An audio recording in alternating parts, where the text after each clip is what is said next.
روحانی یاد دوستان گرامی یک کافکاوی بلند خواهش میکنم.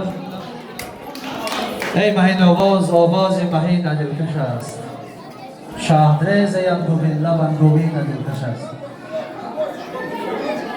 و اینجا از نام دامادی بردادی به عروسی موافقه میگیم که دانی که من زیالم یالگوستنی سه بر من،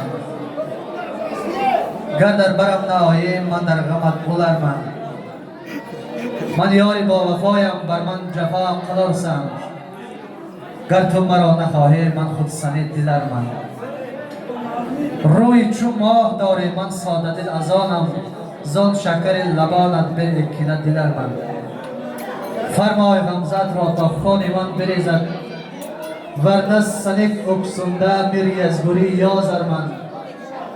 ماه جو شمس تبریز غیرت نمود و گفتا از من دیگر نپرسید من سولدین بارم. و اینجا اپای عروس اپای صدفماه میخواهند که شام ملکه نازنین را در این شام زیبا مبارکباد گفته باشند. اپای مهربان مرحبا.